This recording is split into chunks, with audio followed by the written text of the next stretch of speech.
Bismillahirrahmanirrahim. Elhamdülillah ve salatu ve selamu ala Resulillah. Amma ba'd. Esselamu aleyküm ve rahmetullahi ve berekatuh. Hurmatlı mekendeşler.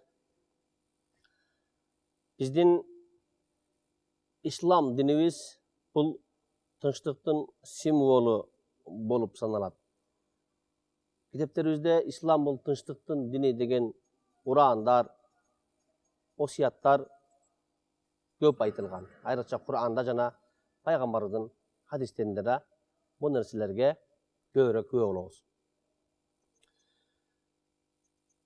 Musulman menen musulman bir-birini jolukturganda sünnet bolgan amallardan biri alar bir-birine salam aytousu. Assalamu aleykum dep. Mına uşul assalamu aleykum dep salam aytounun manisi men sizge tınçlık kaalayımın degen manini beredi. Salam bergen adam oşol özü jolukturgan adamga bir top nerseni uada bergen bolot. Birincisi aga tınçlık kaalap atat. Ekinçisi assalamu aleykum dep aytуу menen özü tarabынан aga eç kanday ziyan jetpesligine de uada berip atat. Demek biröөгө tınçlık kaalagan adam eç kaçan aga za berbeyt. Tagыраак айтканда анын тынчын албайт. Üçüncüsü aga Kudaydı eskertip atat. Sebebi Kudayдын 99 ısımlarının biri assalam, tınçlık dep aytılат.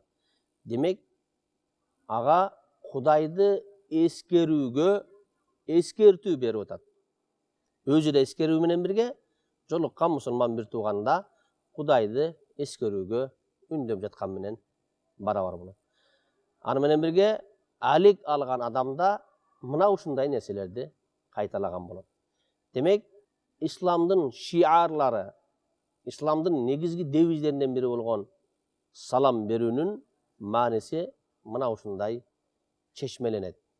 Kuday Taala bizge bergen, tagыраак айтканда insaniyatка bergen nematlarının biz baykabagan, biz sezbegen en oluttuğusu bu tınçlık bolup sanalat. Biz bilsek tınçlık en çoğ nemat. Bunun kadırına, barkına jete bilişimiz gerek, bağlay bilişimiz gerek, kanimet bilişimiz gerek. Jana oşol tınçlıktın жүзөгө келүүsüne, tınçlıktın saktaluusuna, tınçlıktın ulanuusuna kolumuzdan gelgen bardık güçübüzdü jumşap, sanımızdı koşuşubuzda mildet bolup sanalat. Jer betinde eç kaçan soğuş bolbosun.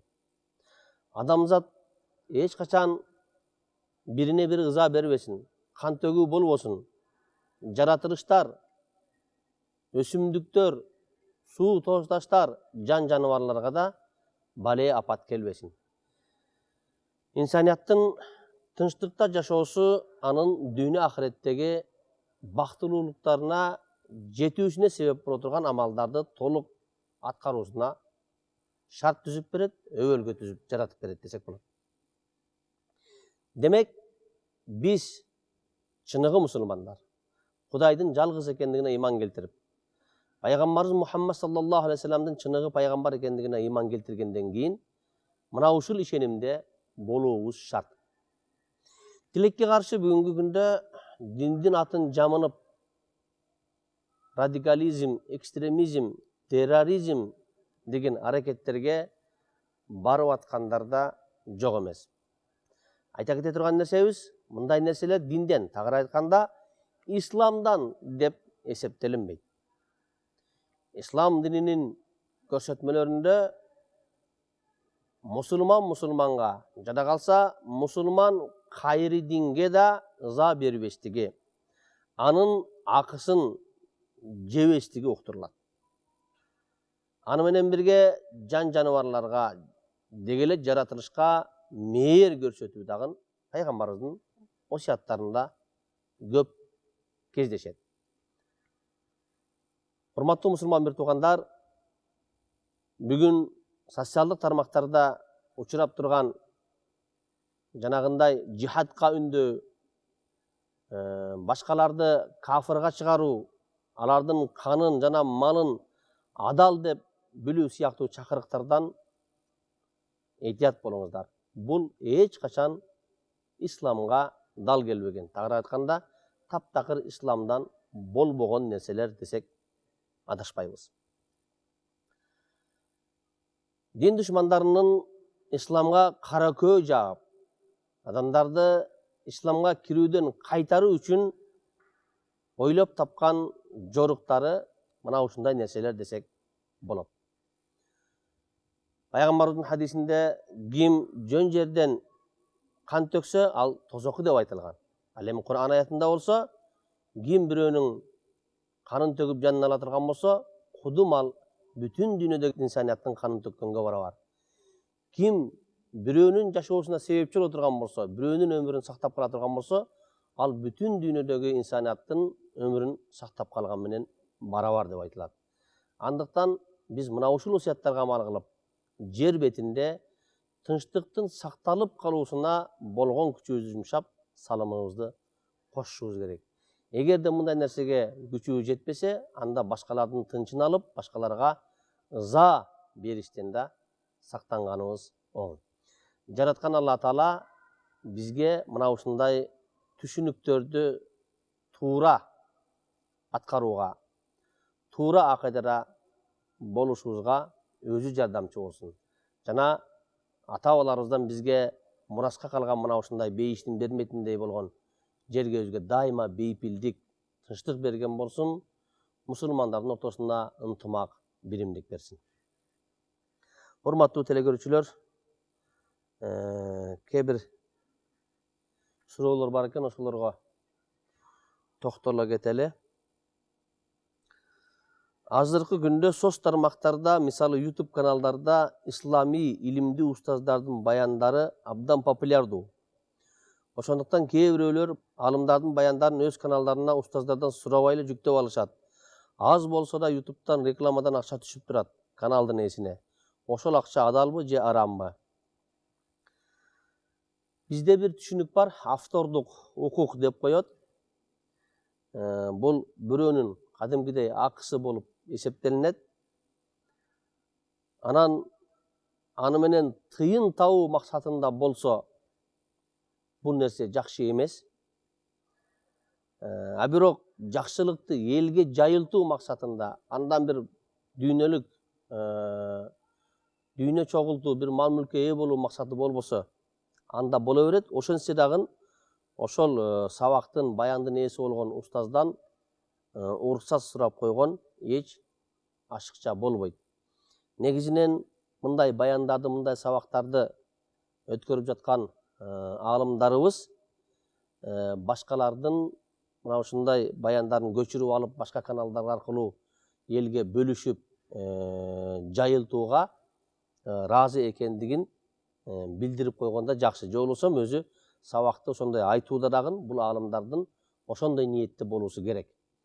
Демек, бир адам, бир аалымыбыз ошондой соц тармактардан сабак айта турган болсо, аны башкалар бөлүшүп, же өзү канал аркылуу башкаларга таратуусуна ыраазы болуп чыгыш керек негизинде. Демек, эки тараптан тең мына ушундай адептер талап кылынат. Сабак айтуучу устаздар дагы ошол жагын этибарга алып, ниетин түздөсүн. Ар кимдин ошол башка каналдар аркылуу башка мусулмандарга жеткирүүсүнө ошол сабакты айтаар деле ыраазы болуп чыккан болсун. Бирок аны таратууда эгерде тыйын көздөгөн максат болсо, анда сөзсүз ошол автордук укук дегендей сабактын баяндын ээси болгон аалымдан бир ооз уруксат сурап койсун. Жылдан жылга ажылыкка баруу кымбаттап баратат. Эмнеге? Себептердин бирөөсү шарттардын жакшыртып жатабыз дешет. Адам ибадат үчүн бараткандан кийин кандай шарт болгону маанилүү эместир деп ойлойм. Ажылык бул саякат эмес да. Демек, минималдуу шарт деле жетиштүү болот го дейм. Арзаныраак болсо көпчүлүккө жеңилдик болобу деп ойлогонмун деп айтылат. Кыргыз Республикасынын конституциясы боюнча ажылыкты жана умраны Кыргызстан мусулмандар дин башкармалыгы, тагыраак айтканда муфтият уюштурат. Ажылыкты уюштуруп келатат бүгүнкү күндө, бирок умра жеке фирмалардын колунда болуп, ошолор гана уюштуруп атат. Умраны муфтият уюштурган жок. Ажылыкка ошол муфтият жооп берет. Ажылыктын баасынын жылдан жылга кымбаттап бара жаткан себебине токтоло турган болсок, бул биринчиден баарыңыздарга эле маалым инфляция, айрыкча пандемиядан кийин баалардын кескин жогорулап кеткендиги да себеп болот. Экинчиден, ажылыктын калькуляциядагы баасынын бекилүүсү 99% Сауд Араб падишачылыгынан көз каранды. Алар ошол жактагы төлөмдөрдү бизге белгилеп берет. Биз аларды арзандатууга, же алардан азайтууга, же кээ бирин төлөбөй коюуга эч кандай укугубуз жок.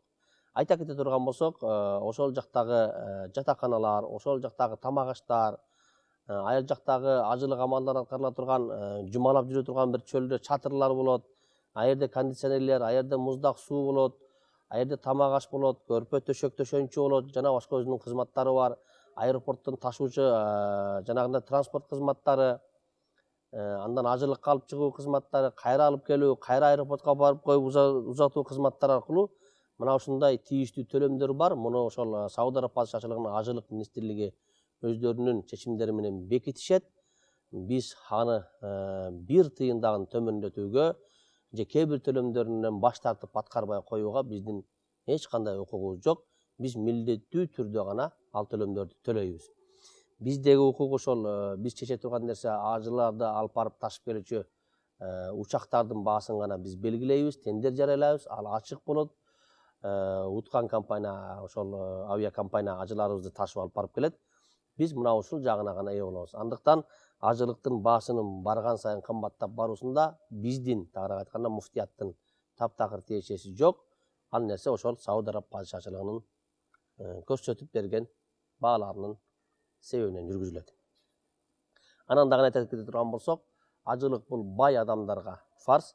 Эгер ошол көрсөтүлгөн төлөмгө күчү жетпеген адамдар болсо, аларга шарият ажылыкты милдет кылбайт, фарз кылбайт. Эртең кыяматка барганда эмнеге ажылык кылбадың деген суракка да тутулбайт. Чын айттыңыз, ажылык бул саякат эмес, ажылык бул ибадат. Андыктан ошол көрсөтүлгөн төлөмдү төлөгөндөн кийин деле саякат ниетинде эмес, балким ибадат ниетинде барып ажылыкты өтөп келиш керек. Албетте ажылыкта машакаттар болот. Себеби бир эле шаарга миллиондогон адамдар, 4 миллион, 5 миллионго чейинки адамдар, 3 миллиондон ашуун болгон адамдар бир шаарга, Мекке шаарына чогулуп, бир убакыттын өзүндө ажылыкты өтүүдө аябай кыйынчылыктар болот. Жанагындай тыгындар болот, дааратканалардын жетишсиздери болот, ажылык учурларда мына ушундай машакаттар болот. Анан көпчүлүк ушуга түшүнбөйт. Бирок бул пайгамбарыбыз өзү айткан хадисинде аль-хаджу машаккатун, ажылык бул машакаттан турат. Мына ушуну менен анын сообу берилет. Андыктан сабыр кылыш керек. Кээ бир кемчиликтер, кээ бир жагымсыз нерселер болсо, ал инсанияттын себебинен, ыйык жерлердин себебинен болбойт. Кыскасы, ажылык маселесинде бай адамга ажылык фарз. Ошого кудуретиңиз жетсе, ден соолугуңуз чың болсо, сизге шарият фарз кылат, ажылыкты өтөп келиңиз. Антсе да бардык мусулман адамдарга ажылыкты өтөө насип кылсын, ыйык жерлерге барып дуа ибадаттарды кылыш аларга да Кудайым жаратып берген болсун. Даарат алган учурда мустахаб кылганы барып ажатканага киргенде кичине саара кылган болсо, суу менен жуубастан кагаз менен эле кургактап койсо болобу? Анткени айрыкча кыштын суук күндөрү муздак суу менен жууш кыйын болуп калат экен шарт жок жерлерде. Улуу сөздө уят жок дейт. Адамдын аврат жолунан ошол нажасаттар чыккан болсо, аны тазалануу шарт. Мусулман адам ибадат кылуусу үчүн анын тазалануу жолдору түрдүүчө болот. Ошол китептерде айтылган кээде кесек, ошо азыркы заман бап жанагындай даарат кагаздары бар. Алар менен тазаланып, анан ошол кесек менен же кагаз менен тазаланганда да ошол авраттын ордунда же болбосо майланасында нажас жугуп калган, же ошол нажасаттын кетпегендиги күмөн боло турган болсо, ошондо жууш милдеттүү болуп саналат. Эгер сиз өзүңүздүн көңүлүңүздө ошол кесек менен же болбосо кагаз менен, кургак нерсе менен мен таптаза кылдым, эч кандай нажасат калган жок деген өзүңүздүн ишенимиңиз боло турган болсо, анан ошол сууктан, муздактан сакталууш үчүн болсо, анда ошондой үзүрлүү болгон учурларда гана суу иштетпей койсоңуз болот.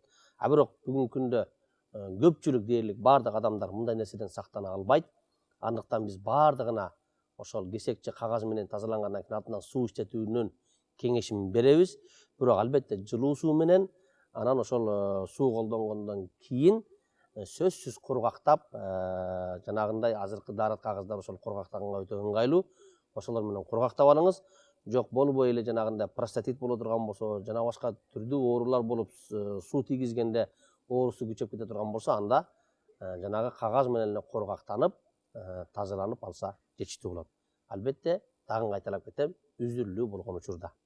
Автомобиль, машинаны рассрочкага банк аркылуу алса болобу, же үй буюмдарын, телефон жана башка сыяктууларды керектүү шаймандар банк аркылуу алса болобу? Мунун алыштын өзүнүн жолдору бар. Мурабаха, мудараба, байут таксид деген жолдору бар. Сиз азыр ошол банктарга барсаңыз, мына ушул шарият терезелери ачылган, ошол жол менен сизге мына ушундай нерселерди сатып алган мүмкүнчүлүктөр берилет. Анан ошолордун келишимдери менен таанышып чыгыңыз. Келишимдер менен таанышып чыксаңыз, ошол шариятка дал келе турган болсо алсаңыз болот. Бир эле шарты автомобиль болсун, көчпөс мүлк болсун же көчөр мүлк болсун, кандай гана мүлк болбосун, ошондой убагында бөлүп төлөө шартын менен алганда өзүнүн шарият көрсөтүп берген талаптары бар. Ошолорго жооп берсе, сиз алсаңыз болот. Акыры 0652 деген телефон номер менен бир көрөрманыбыз суроо бериптир. Урматтуу ажы, бирөө мас болуп жерде жатып калса, ал боюнча балдарына кабар берип коюп, өзүнүн иши боюнча кетип калса күнөөлүү болбойбу? Эми кызык суроо экен. Мас болуп, негизинде мусулман адам мындай нерседен алыс болсун. Бирок башка мусулман бир тууганы мына ушундай кыйын абалга дуушар болгондо, эгер колунан келсе, ага жардам берип койгон жакшы болот. Сиз ал жерде жатып калган масты көрсөңүз, анан анын балдарына кабар бергенде, анын балдары келип, аны алып кеткенге чейинки аралыкта ал зыян көрбөй турган болсо, тагыраак айтканда тез арада ага жардам көрсөтө турган болсо болот. Бирок ал аралыкта ал балким башка бир зыянга дуушар болуп калышы мүмкүн. Же болбосо көмкөрөсүнөн жатып, деми кычтыгып өлүп калыш коопу бардыр. Жана башка мына ушундай кооптуу нерселер болгондуктан алга сиз өзүңүз жардам бергениңиз жакшы.